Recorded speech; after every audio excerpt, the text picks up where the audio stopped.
Hi అండి, అందరికీ నమస్తే. మనం ప్రతిరోజు కొన్ని విషయాలను తెలుసుకుంటూ ముందుకెళ్తున్నాం కదా. అలాగే ఈరోజు ఏ విషయం గురించి తెలుసుకుందాము అనంటే డబ్బు గురించి. అవునండి, డబ్బు డబ్బు అవసరం మనకి ఎంతో ఉంది. ఎప్పుడైతే మనం పుట్టిన దగ్గర నుంచి ఇప్పటి వరకు కూడా మనకి ఏ అవసరం ఉన్నా ప్రతిదీ డబ్బుతోనే తీసుకుంటున్నాం. ఆ డబ్బు అవసరం మనకి ఎంతో ఉంది. బట్ కానీ మనం ఆ డబ్బు గురించి అసలు మనం ఎలా ఆలోచిస్తున్నాం, మన థాట్స్ ఎలా ఉన్నాయి డబ్బు గురించి మనకి తెలిసి కానీ తెలియక కానీ కొన్ని నెగటివ్ థాట్స్ మన బుర్రలో వేసుకున్నాం. తెలిసి కొన్ని వేసుకున్నాం, తెలియక కొన్ని వేసుకున్నాం. అవి ఏంటి అంటే కొన్ని మన జనరేషన్స్, మన వెనక 7 తరాలు ఎలా ఉంటే ఆ థాట్స్ అవే మనలో ఫిల్ అయి ఉంటాయి. కానీ ఇది కాదు, హయ్యర్ మైండ్ అనేది ఒకటి ఉంటుంది. దానికి కనెక్ట్ అవ్వాలి. దానికి కనెక్ట్ అయితే మన రియాలిటీ మారుతుంది. మరి మనం ఆల్రెడీ మన మైండ్లో కొన్ని థాట్స్ వేసుకున్నాం డబ్బు గురించి. మనకి కొన్ని లేని అపోహలు, మనం బయట ఏదైతే చూస్తున్నామో ఆ రియాలిటీ గురించి కానీ, మన మైండ్లో ఉన్న థాట్స్ వల్ల కానీ మనం డబ్బు గురించి కొన్ని రకరకాలుగా అపార్థాలు అనేది చేసుకున్నాం. అది ఏంటి అంటే, మనం బయట వ్యక్తులు చూసినప్పుడు వాళ్ళు డబ్బు సంపాదించినప్పుడు, అరే వాడికి కళ్ళు నెత్తికెక్కాయిరా, డబ్బు సంపాదించాక వాడు హై లెవెల్లో, వాడు మనని పట్టించుకోవట్లేదు అని అంటాం. ఇక్కడ డబ్బు మార్చిందా? నో. ఆ వ్యక్తి స్వభావం మారవచ్చు, కానీ ఆ డబ్బు తనకు హెల్ప్ చేసింది. తను ఏ విధంగా కష్టపడ్డాడో, ఎంత పైకి వచ్చాడో అది మనకు తెలియదు. కానీ మనం కొన్ని నెగిటివ్ థాట్స్ వల్ల ఇక్కడ డబ్బుని హేట్ చేస్తున్నాము. గుర్తుపెట్టుకోండి. డబ్బుదే ముందురా అంటుంటారు. నో, డబ్బుదే అంతా ఉందండి. ఇక్కడ అన్నదమ్ముల మధ్య విడిపోవటానికి కారణం డబ్బు అని మనం కొన్ని విషయాల్లో మనం మాట్లాడుకుని ఉంటాం. అప్పుడు మనకి తెలియదు, కానీ మాట్లాడేసాం.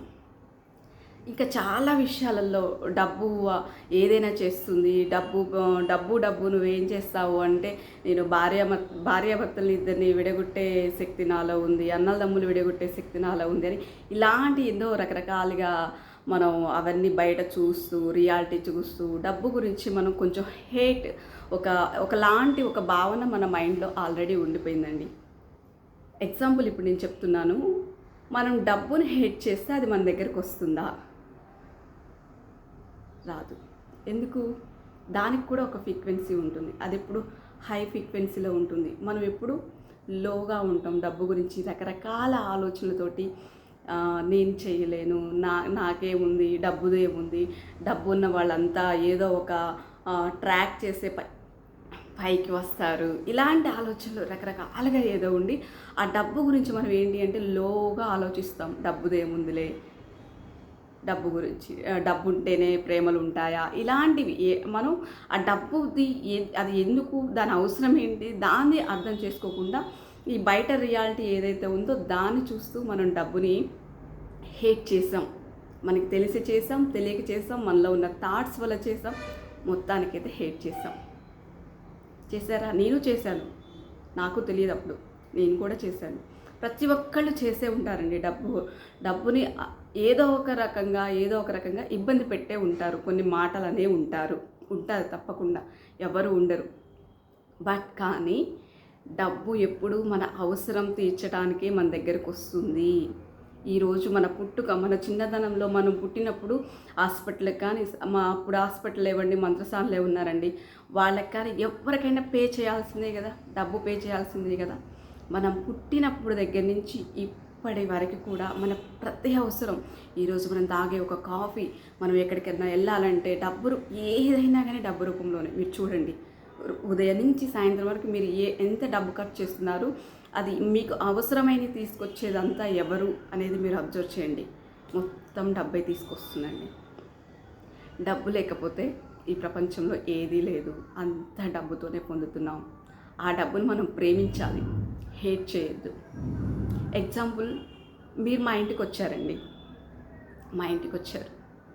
వచ్చినప్పుడు నేను మిమ్మల్ని రెస్పెక్ట్ చేయలేదు. మిమ్మల్ని ఏం తింటారు, ఏం తాగుతారు ఏం అడగలేదు. మిమ్మల్ని లోపల మనసులో నా మనసులో మిమ్మల్ని ఏదో తిట్టుకుంటున్నాను, ఏదో అనుకుంటున్నాను, మిమ్మల్ని అసలు రెస్పెక్ట్ చేయలేదు, మిమ్మల్ని అసలు పట్టించుకోలేదు, నా పని నేను చేసుకుంటున్నాను, అసలు మీరు వచ్చిందని నేను గ్రహించలేదు. అలా చేస్తే ఇంకొకసారి మీరు మా ఇంటికి వస్తారా? ఎగ్జాంపుల్, నేను మీ ఇంటికి వచ్చినా మీరు నన్ను అంతే చేస్తారనుకోండి, నేను ఇంకొకసారి మీ ఇంటికి రావాలనిపిస్తుందా? అనిపించదు కదా. అలాగే మరి డబ్బును కూడా మనం అనేక రకాల మాట్లాడినాం. డబ్బు చేయబట్టి వాళ్ళ అన్నదమ్ములు విడిపోయారు, డబ్బు చేయబట్టే భార్యాభర్తలు విడిపోయారు. ఇలా తెలిసి తెలియక మనం మొత్తానికి డబ్బుని హేట్ చేసాం. హేట్ చేసినప్పుడు ఆ డబ్బు మన దగ్గరికి వస్తుందా? రాదు. దాన్ని లవ్ చేయాలి. ఆ డబ్బుకు సంబంధించినవి మన మైండ్లో ఏదైతే ఉందో, అంతకుముందు మనం ఏదైతే వేసుకున్నామో దాన్ని అంతా డిలీట్ చేయాలి. డబ్బు ఒకటి గుర్తుపెట్టుకోండి, డబ్బు అందరికీ సమానంగానే ఇస్తుంది, అందరికీ సమానమైన ప్రేమని ఇస్తుంది. కానీ మన థాట్స్ వల్ల మనం దాన్ని వేరేగా చూస్తున్నాం. ఎవరైతే డబ్బు గురించి ఏ థాట్స్ అయితే ఉన్నాయో వాళ్ళు ఆ థాట్స్ ప్రకారంగా సక్సెస్ అవుతారు. ఆ థాట్స్ నెగిటివ్గా ఉందనుకోండి, వాళ్ళు అక్కడే ఆగిపోతారు. ఆ థాట్స్ మనం ఎట్లా మరి మన హైలో డబ్బు ఫ్రీక్వెన్సీ ఎట్లా ఉంటుందంటే హైలో ఉంటుంది, 99.9999 ఇక్కడ ఉంటుంది.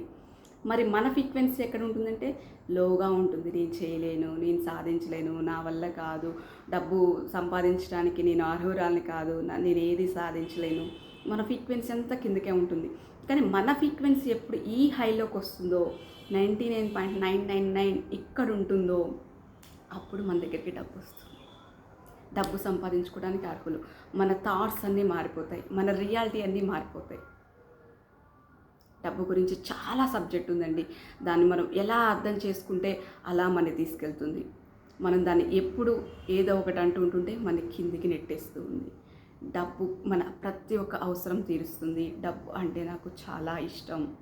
ఈ మాట చెప్పడానికి కూడా అందరి ముందు భయపడిపోతామండి. అంటే నేను డబ్బు అంటే నాకు ఇష్టమని చెప్తే వీళ్ళు ఎక్కడ లో ఏదో రకంగా వీళ్ళని వేరే తీరుగా చూస్తారేమో, నన్ను వేరే విధంగా అనుకుంటారేమో అని కూడా ఆ ప్రేమను కూడా ఎక్స్ప్రెస్ చేయలేరు. డబ్బు అంటే ఇష్టము అని కూడా బయట వాళ్ళకి చెప్పడానికి కూడా ఇష్టపడరు.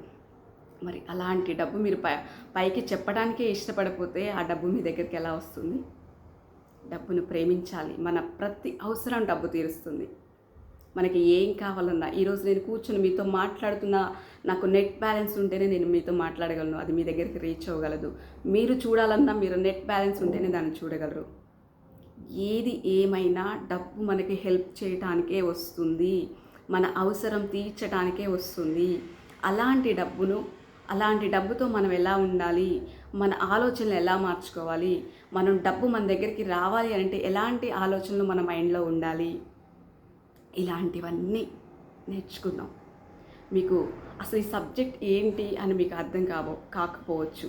ఇదేంటి అని తెలియడానికి నేను May 1న ఒక జూమ్ లింక్ మీకు పంపిస్తాను. ఆ జూమ్ లింక్ మీకు కావాలి అనుకుంటే ఒక్కసారి అందరూ దీని గురించి ఏంటి అని తెలుసుకోవడానికి నాకు ఒకసారి ఫోన్ కాల్ చేసి కానీ మాట్లాడచ్చు. కింద లింక్ ఉంటుంది, ఆ లింక్లో అయినా జాయిన్ అవ్వచ్చు. ఈ May 1 రోజు నేను చెప్పే ఏదైతే ఉందో అది మీకు ఫ్రీ అండి, ఎవరైనా వినొచ్చు దాన్ని. ఆ తర్వాత ఈ సబ్జెక్ట్ ఓకే నాకు ఉపయోగపడుతుంది అన్నప్పుడు May 3 నుంచి ఈ గ్రూప్లో జాయిన్ అయ్యి ఈ కోర్స్ తీసుకొని మీరు అందరూ నేర్చుకోవచ్చు. ఇది నేను మీకు ఈ కోర్స్కి నేను ఎక్కువ అమౌంట్ కూడా ఎక్కువ ఏం పెట్టట్లేదండి. ఎందుకు అంటే ఇది అందరూ నేర్చుకోవాలనే ఉద్దేశంతో చాలా రీజనబుల్ ప్రైస్తోనే మీకు అందిస్తున్నాను. ఇది ప్రతి ఒక్కళ్ళు నేర్చుకోండి, మీ రియాలిటీని మార్చుకోండి. ఓకే అండి. May 1 మాత్రం అది ఫ్రీ సెషన్ ఉంటుంది. మీకు అసలు ఈ సబ్జెక్ట్ ఏంటి, ఇది ఏంటి అనేది ఒక అవగాహన రావాలి. అసలు లా ఆఫ్ అట్రాక్షన్ అంటే ఏమిటి, హోపోనో అంటే ఏమిటి, విజువలైజేషన్ అంటే ఏమిటి, మన బాడీలో మన ఈ థాట్స్ వల్ల మనకి మొత్తం బ్లాక్ అయిపోయి ఉంటాయి, ఆ బ్లాక్ని ఎలా తీసేసేయాలి, ఇవన్నీ అసలు ఈ కోర్సు గురించి తెలుసుకోవాలి. ఇది తెలుసుకుంటే మన రియాలిటీని మార్చుకోవచ్చు. కాబట్టి ఈ కోర్స్ అంటే ఏంటో కొంచెం మీకు అవగాహన రావడానికి నేను May 1 మీకు ఇంకా టైం ఫిక్స్ చేయలేదు. ఆ టైంలో మీకు జూమ్ లింక్ వస్తుంది. మీరు నాకు ఆ గ్రూప్లో జాయిన్ అయిన వాళ్ళకే ఈ లింక్ వస్తుంది. అందరూ తప్పకుండా ఈ లింక్లో మాత్రం జాయిన్ అవ్వండి. జాయిన్ అయినప్పుడు మీకు May 1 రోజు వినండి.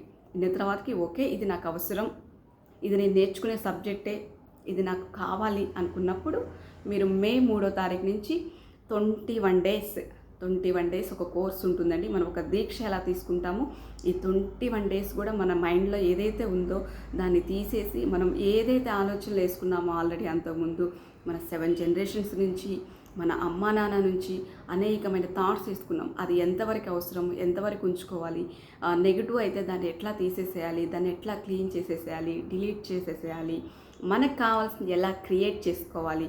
మన రాత బ్రహ్మ రాయడు, మన రాత మనమే రాసుకోవాలి. ఇక్కడ బ్రహ్మ రాయడు. మనం ఎలా దాన్ని క్రియేట్ చేయాలి, మళ్ళీ దాన్ని ఎలా జనరేట్ చేయాలి, దాన్ని మనం ఎలా మన పాత్ మళ్ళీ ఎలా నిర్మించుకోవాలి, అన్నీ ఈ సబ్జెక్ట్లో మీరు 21 డేస్ ఫాలో అవుతే అద్భుతంగా ఉంటుందండి. అద్భుతంగా ఉంటుంది. మీరు తప్పకుండా మే 1 క్లాస్కి మాత్రం జాయిన్ అవ్వండి. మీకు ఆ క్లాస్ నచ్చితే ఓకే, నాకు ఇది అవసరమే, ఇది నాకు యూజ్ ఉంటుంది అనుకున్న వాళ్ళు మళ్ళీ మే 3వ తారీఖు నుంచి 21 డేస్ ప్రోగ్రామ్ ఏదైతే ఉందో ఆ ప్రోగ్రాంలో జాయిన్ అవ్వండి. ఓకే అండి, థ్యాంక్ యూ.